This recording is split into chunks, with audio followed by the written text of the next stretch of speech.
উসমান হাদি তিনি আমাদেরকে সত্যের দিকে আহ্বান করতেন। তিনি বাংলার মুসলমানদেরকে সত্য কথাগুলো পুষাইয়া দিতেন।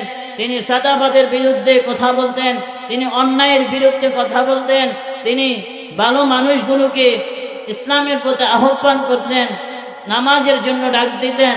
কিন্তু আজ তিনি যখন ইসলামের দিকে আহ্বান করতেন, তখন বাংলার জমিনের কিছু গোসররা ওই উসমান হাদি ভাইকে গুল্লি করে অন্যায়ভাবে হত্যা করে দুনিয়া থেকে বিদায় করে দিয়েছেন।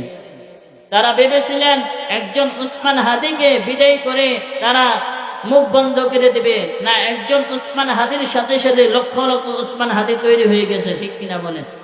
এখন সারা বাংলাদেশে শুধু একজন উসমান হাদিকে হত্যা করে তারা ক্ষান্ত হন নাই, সারা বাংলার জমিনে এখন উসমান হাদি তৈরি হয়ে গেছে। এখন উসমান হাদির মতো লক্ষ লক্ষ যুবক তৈরি হয়ে গেছে, অন্যায়ের বিরুদ্ধে তারা সাহসীভাবে ভাষণ দেয়। তারা মনে করছে একজনকে হত্যা করেই তারা ক্ষান্ত হয়ে যাবে না। আসসালামু আলাইকুম ওয়া রাহমাতুল্লাহি ওয়া বারাকাতুহু।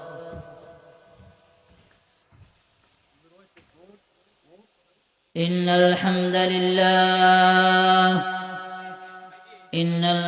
لله نحمده ونستعينه ونستغفره ونؤمن به ونتوكل عليه ونعوذ بالله من شرور أنفسنا ومن سيئات أعمالنا من يهد الله فلا مضل له ومن يضلله فلا هادي له ونشهد أن لا إله إلا الله وحده لا شريك له وأن سيدنا ومولانا محمدا عبده ورسوله الذي أرسله بالحق بشيرا ونذيرا وداعيا إلى الله بإذنه وسراجا منيرا. أما بعد فأعوذ بالله من الشيطان الرجيم. بسم الله الرحمن الرحيم.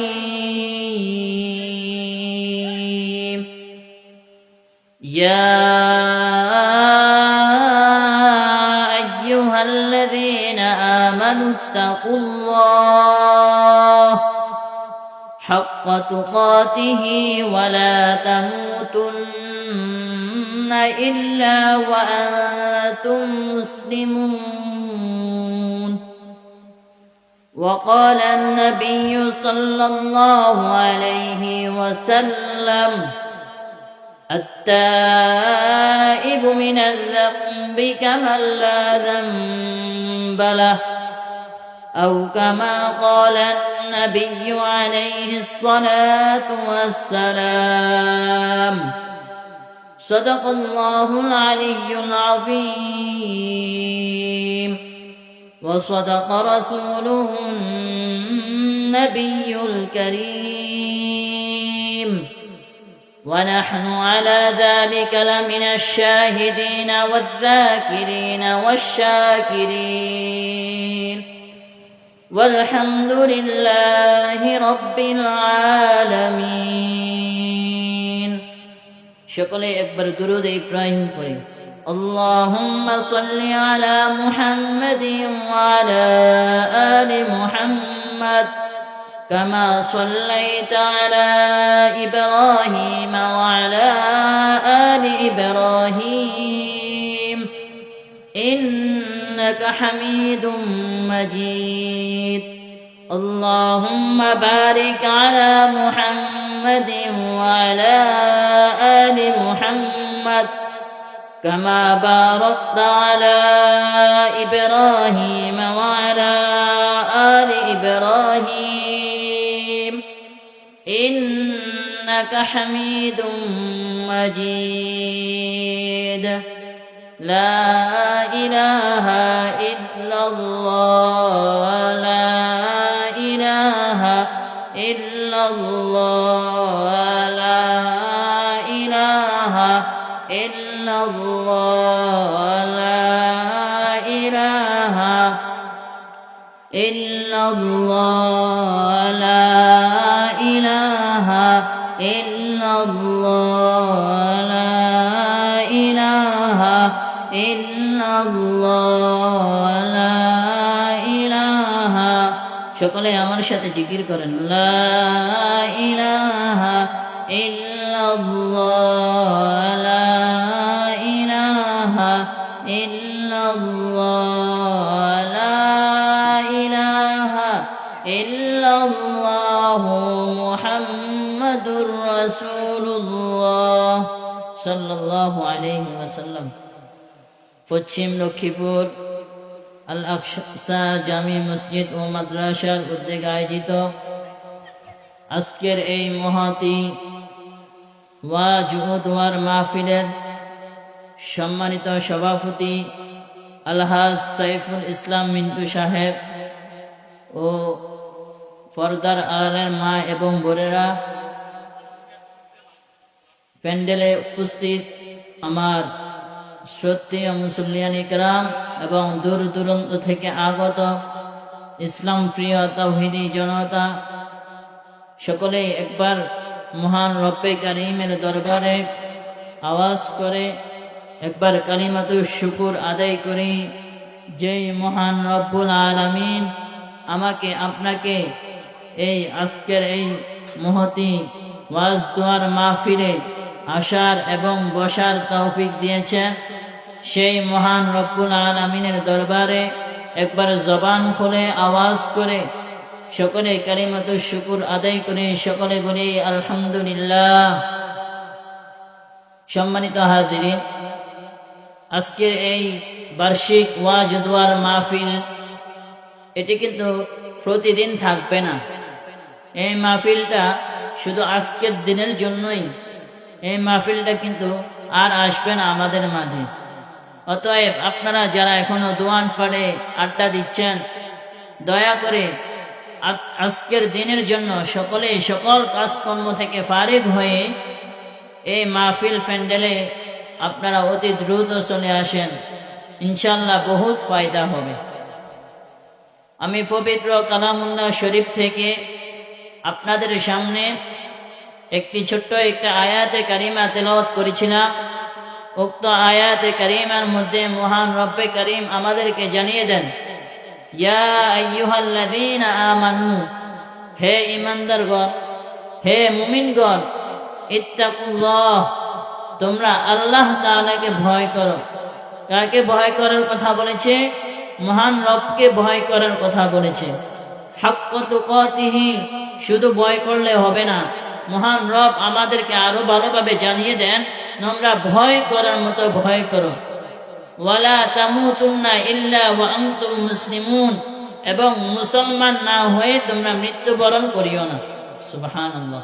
মহান রব আমাদেরকে যে কুরআনুল কারীমের মধ্যে বলে দিয়েছেন, ইয়া আইয়ুহাল্লাযীনা আমানু, হে ঈমানদারগণ, হে মুমিনগণ, ইত্তাকুল্লাহ, তোমরা আমি আল্লাহকে ভয় করো।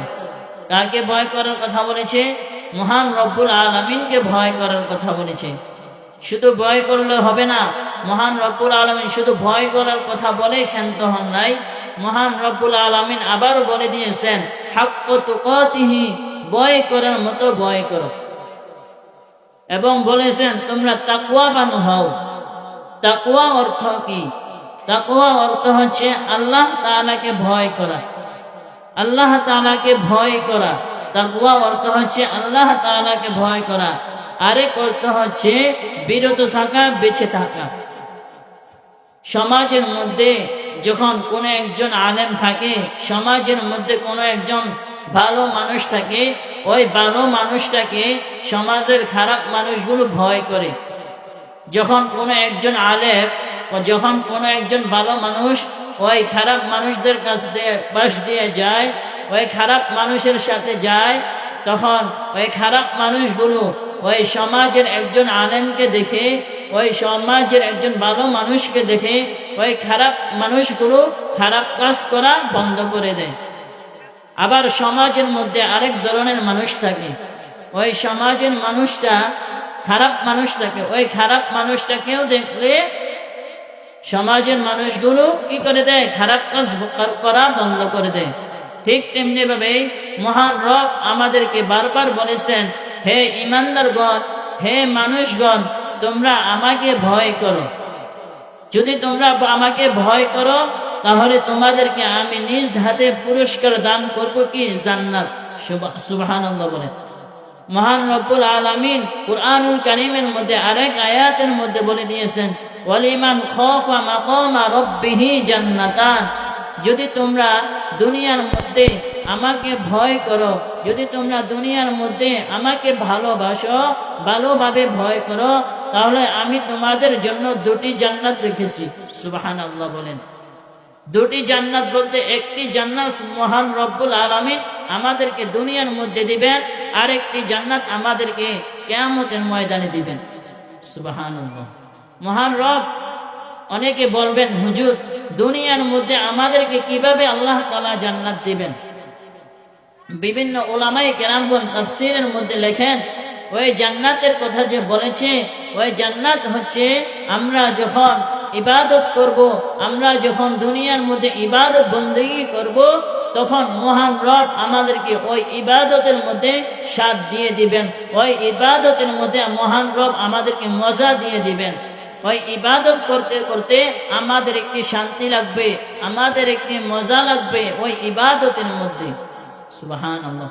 এখন বর্তমানে আমরা ইবাদত করে মজা পাই না, এখন আমরা বর্তমানে ইবাদত করে মজা পাই না। কেন মজা পাই না? আমরা মহান রব্বুল আলামিনকে ভয় করি না।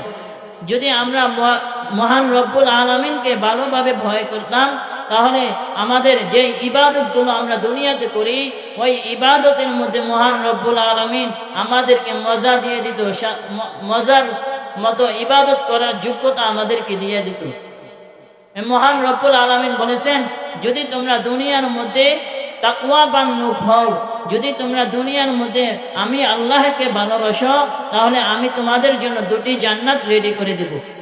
একটি হচ্ছে দুনিয়ার মধ্যে জান্নাত দেব, আর একটি হচ্ছে পরকালে জান্নাত দেব। সুবহানাল্লাহ।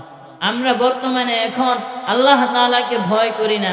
যদি আমরা আল্লাহ তাআলাকে ভয় করতাম, আমরা জীবনেও নামাজ কাজও করতাম না। যদি আমরা মহান রবকে ভয় করতাম, আমরা ফজরের সালাত আদায় করতাম। আমরা যদি মহান রবকে ভালোবাসতাম, তাহলে আমরা 5 ওয়াক্ত নামাজ জামাতের সাথে মসজিদে এসে আদায় করতাম। আমরা যদি মহান রবকে ভালোবাসতাম, আমরা অন্য কাউকে গালি দিতাম না। আমরা যদি মহান রবকে ভালোবাসতাম, আমরা সুন্দরভাবে জীবন যাপন করতাম। আমরা যদি মহান রবকে ভালোবাসতাম, তাহলে আমরা কখনোই অন্যায়ভাবে কাউকে হত্যা করতাম না। ওই যে কিছুদিন আগে ঢাকা শহরে আমার একজন ভাই, তারা ভুল বুঝেছে, তারা একজন উসমান হাদিকে হত্যা করে তারা ক্ষান্ত হন না। এখন লক্ষ লক্ষ জনতা উসমান হাদির মতো কথা বলতেছে। এই উসমান হাদি, তিনি আল্লাহ তাআলাকে ভয় করত, তিনি মানুষদেরকে সত্যের পথে আহ্বান করত। যদি আমরা সত্যের পথে আহ্বান করতাম, তাহলে আমরা ভালোভাবে আল্লাহ তাআলাকে ভয় করতাম। কিন্তু আফসোসের বিষয়, আমরা এখন মহান রবকে ভালোবাসি না। বর্তমানে নারীরাও আল্লাহ তাআলাকে ভালোবাসে না। পর্দার আড়ালে মা বোনরা, তারাও কিন্তু মহান রবকে এখন ভালোবাসে না। দেখেন উসমান হাদি, তিনি যখন ইন্তেকাল করলেন, যখন তাকে সিঙ্গাপুর থেকে বাংলাদেশে আনা হলো হসপিটালে, তখন তার স্ত্রীকে হসপিটালের মধ্যে নিয়ে যাওয়া হলো তার সাথে সাক্ষাৎ করার জন্য। উসমান হাদি সাহেবের সাথে যখন ওই স্ত্রী হসপিটালের সামনে গেল, তখন হাজার হাজার ক্যামেরা তার দিকে ফিরালো। তখন তিনি গাড়ি থেকে বলে দিলেন, আমার একটি ফটো, আমার একটি ভিডিও যেন কেউ না তোলে। ওই উসমান হাদির স্ত্রী কত সুন্দরভাবে তার স্বামীর সাথে দেখা করতে গেলেন, আপনারা দেখেছেন মোবাইলের মধ্যে। উসমান হাদি আমাদেরকে বুঝিয়েছেন যে পর্দা করা একটি ফরজ বিধান, উসমান হাদির স্ত্রী কিভাবে পর্দা করেছে দুনিয়ার মুসলমান তোমরা দেখে নাও। আর যদি আমাদের স্ত্রী হতো তখন আজকে লাইভে এসে তারা কান্নাকাটি করতো আর বলতো উসমান হাদির বিচার চাই, লাইভে এসে বলতো। কিন্তু দেখেন উসমান হাদির স্ত্রী কিন্তু লাইভে আসে নাই, তার একটি ছবি, তার একটি ভিডিও এখনো পর্যন্ত ভাইরাল হয় নাই। আজকে আফসোসের বিষয় লাগে আমাদের মা বোনদের দিকে তাকালে আমাদের মা বোনদের কোনো পর্দা নাই। আমাদের মা বোনেরা এখন কোনো পর্দা করে না। আগে দেখতাম মা বোনেরা কত সুন্দর পর্দা করত, সকালবেলা উঠে উঠে কোরআন তেলাওয়াত করত, সকালের কোরআন তেলাওয়াত গুলো ঘরে ঘরে চালু করত। কিন্তু এখন কোরআন তেলাওয়াত তো দূরের কথা, ফজরের জামাতও পড়ে না অনেকে। আল্লাহ তাআলা এই জন্য বারবার বান্দাদেরকে বলতেছে, হে আমার বান্দারা তোমরা আমাকে ভয় করো। ইয়া আইয়ুহান নাস তাকুল্লাহা রাব্বাকুম, হে আমার বান্দারা, হে আমার মানুষরা, তোমরা আমার আল্লাহকে ভয় করো, তাহলে তোমাদেরকে আমি জান্নাত দিয়ে দেব। সুবহানাল্লাহ। নবী করিম সাল্লাল্লাহু আলাইহি ওয়াসাল্লামের জামানায়ও সাহাবায়ে কেরামরা আল্লাহ তাআলাকে ভয় করছে, নবীরাও কিন্তু আল্লাহ তাআলাকে ভয় করেছে। ওই যে ইউসুফ আলাইহিস সালাতু ওয়াস সালাম, আমরা সকলে ইউসুফ নবীর কথা শুনেছি, ইউসুফ আলাইহিস সালাতু ওয়াস সালামের কথা শুনেছি, শুনি নাই? আমাদের নবী ইউসুফ নবীর কথা শুনেছি কিনা? অবশ্যই আমরা নবী ইউসুফের কথা শুনেছি। ওই যে নবী ইউসুফ যখন মিশরের মধ্যে গেলেন, ওই মিশরের গভর্নরের স্ত্রী জুলাইখা, ওই জুলাইখা ইউসুফ নবীর সৌন্দর্য দেখে তিনি ইউসুফের প্রতি আকৃষ্ট হয়ে গেলেন। ওই ইউসুফ নবীর সৌন্দর্য দেখে জুলাইখা তার প্রতি আকৃষ্ট হয়ে গেলেন। হয়ে যাওয়ার পর ওই জুলাইখা ইউসুফ নবীকে বারবার প্রস্তাব দিতেছে খারাপ কাজের প্রতি, কিন্তু ইউসুফ আলাইহিস সালাতু ওয়াস সালাম ওই মহিলার খারাপ কাজের প্রতি আকৃষ্ট হন নাই। যখন তিনি জুলাইখা ব্যর্থ হলেন, ইউসুফ নবীকে তার দিকে আকৃষ্ট হওয়ার পরে যখন দেখলেন যে তিনি রাজি হচ্ছেন না, তখন তার বাহিনী দিয়ে ইউসুফ নবীকে তার খাস কামরায় ডেকে নিলেন। খাস কামরায় ডেকে নেওয়ার পর ইউসুফ নবীকে বলতেছে, হে ইউসুফ, তুমি আমার প্রতি আকৃষ্ট হও, যদি তুমি আমার প্রতি আকৃষ্ট হও আমি তোমাকে আমার রাজত্ব দিয়ে দিব, তুমি আমার গভর্নর থাকবা। তখন ইউসুফ নবী বলল, না, আমার দ্বারা সম্ভব না, আমি এই কাজ করতে পারবো না। যখন এই কথা বলার পরে জুলাইখা ব্যর্থ হয়ে গেলেন। ব্যর্থ হয়ে যাওয়ার পরে ইউসুফ নবীকে ধরতে যাবেন, ধরার পরে ইউসুফ নবী জুলাইখা 8টি দরজার মধ্যে তালা লাগিয়ে দিলেন। মনে করছে জুলাইখা যখন ইউসুফ নবীকে ধরবে তখন তার সাথে মিলামিশা করবে, কিন্তু ইউসুফ নবী তা করতে দেয় নাই। ইউসুফ নবীকে যখন ধরবে তখন ইউসুফ নবী সাথে সাথে দৌড় দিয়ে চলে গেলেন।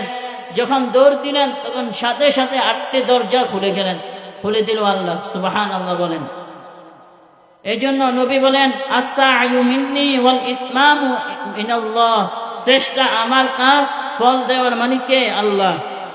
এই জন্য ইউসুফ নবী আমাদেরকে বুঝালেন যে যতই দরজা লাগানো থাকুক না কেন, যতই অন্ধকার থাকুক না কেন, মহান রব অবশ্যই আমাকে আপনাকে দেখছেন। শুধু ওই জমানায় নবীরাই আল্লাহ তাআলাকে ভয় করত এমন নয়, সাহাবায়ে কেরামরাও আল্লাহ তাআলাকে কত ভয় করত। একবার হযরতে হানজালা রাদিয়াল্লাহু তাআলা আনহু, তিনি নবীজি সাল্লাল্লাহু আলাইহি ওয়াসাল্লামের দরবারে কাঁপতে কাঁপতে যাচ্ছিলেন। কাঁপতে কাঁপতে যাওয়ার পরে হযরত হানজালা রাদিয়াল্লাহু তাআলা আনহু নবীর দরবারে উপস্থিত ছিলেন। উপস্থিত হওয়ার পরে নবীজি সাল্লাল্লাহু আলাইহি ওয়াসাল্লাম হানজালা রাদিয়াল্লাহু তাআলা আনহুকে বললেন, ইয়া হানজালা, তোমার কি হলো? তোমার এই অবস্থা কেন? তুমি কেন কাঁপতেছো? তখন হানজালা রাদিয়াল্লাহু তাআলা আনহু বললেন, ওগো নবী, ওগো মায়ার নবী, ওগো পেয়ারা নবী মুহাম্মদ সাল্লাল্লাহু আলাইহি ওয়াসাল্লাম, যখন আমি আপনার সামনে থাকি, যখন আমি আপনার দরবারে থাকি, তখন আমার মনের অবস্থা একরকম থাকে। আর যখন আমি আমার পরিবারের নিকট যাই, আর যখন আমি আমার পরিবারের নিকট সময় কাটাই, তখন আমার মনের অবস্থা অন্যরকম হয়ে যায়, ভিন্ন রকম হয়ে যায়। আমাদেরও মাঝে মাঝে এমন হয়, যখন আমরা কোনো ওয়াজ মাহফিলে যাই, যখন আমরা কোনো ওয়াজ ময়দানে যাই, ওয়াজ শুনতে যাই, যখন আমরা কোনো মসজিদ মাদ্রাসার মধ্যে যাই, তখন আমাদের অন্তরের মধ্যে আল্লাহ তাআলার ভয় জাগে। কিন্তু আমরা যখন আমাদের পরিবারের নিকট যাই, তখন আমাদের অন্তরে ভয় থাকে না, আমাদের অন্তরের মধ্যে ভয় চলে যায়। ঠিক কিনা বলেন?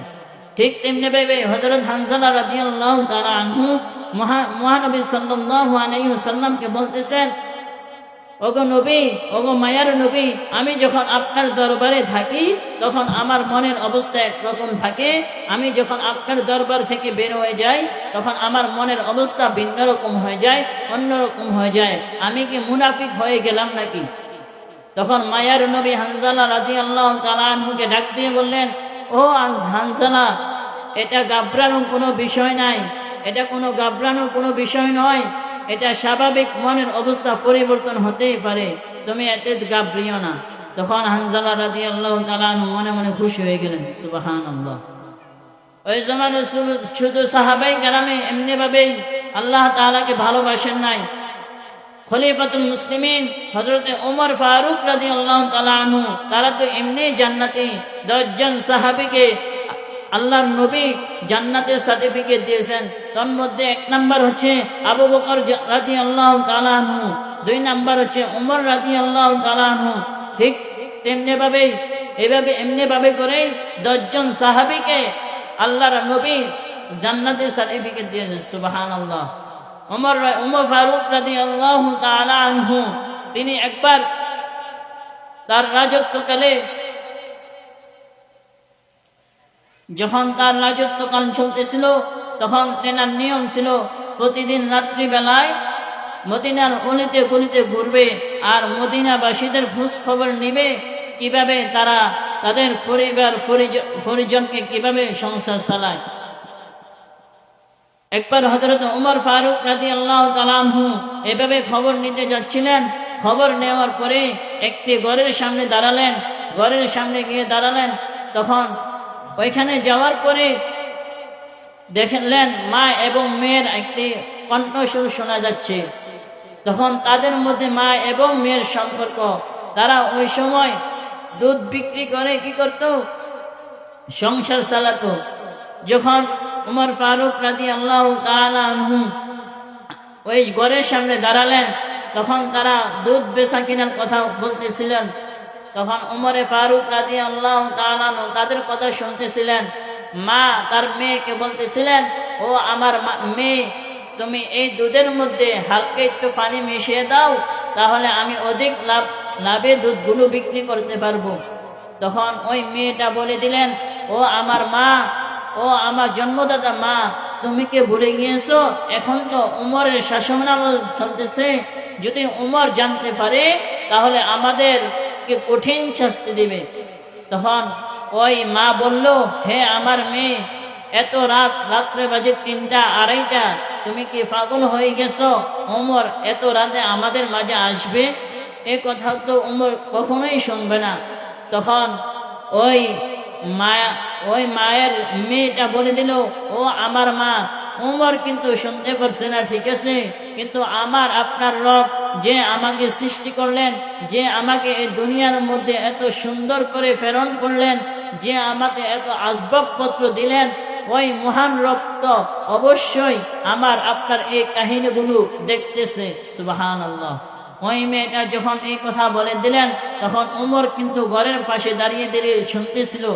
তখন উমর এর পরের দিন তাদের ব্যাপারে খোঁজ খবর নেওয়ার পরে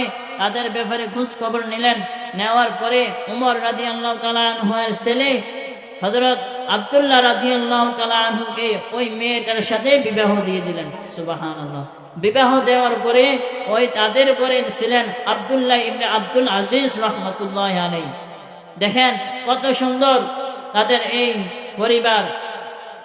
কিন্তু আমরা যদি আল্লাহ তাআলাকে ভয় করতাম, আমরা যদি আমাদের আল্লাহ তাআলাকে ভয় করতাম, অবশ্যই আমরা আল্লাহ তাআলার গোলাম হয়ে যেতাম, অবশ্যই আমরা আল্লাহ তাআলার খাঁটি মুমিন হয়ে যেতাম, খাঁটি মুমিন বান্দা হিসেবে আল্লাহ তাআলার কাছে পরিচয় দিতাম। যদি আমরা তাকওয়াবান হই, তাহলে তাকওয়া বান্দার পরিচয় কি? সংক্ষেপে বলে আমি শেষ করে দিচ্ছি। তাকওয়াবানদের পরিচয় উপকার হচ্ছে এক নাম্বার উপকার হলো আল্লাহ তাআলা তাকওয়াবানদের সাথে থাকেন। আল্লাহ তাআলা বলেন ইন্নাল্লাহা ইউহিব্বুল মুত্তাকিন, নিশ্চয় আল্লাহ তাআলা তাকওয়াবানদের সাথে রয়েছেন। আল্লাহ রাব্বুল আলামিন আমাদের সবাইকে এই কথাগুলো বুঝার এবং আমল করার তৌফিক দান করুক। ওয়া আখির দাওয়ানা আনিল হামদুলিল্লাহি রাব্বিল আলামিন। আসসালামু আলাইকুম ওয়া রাহমাতুল্লাহি ওয়া বারাকাতুহু।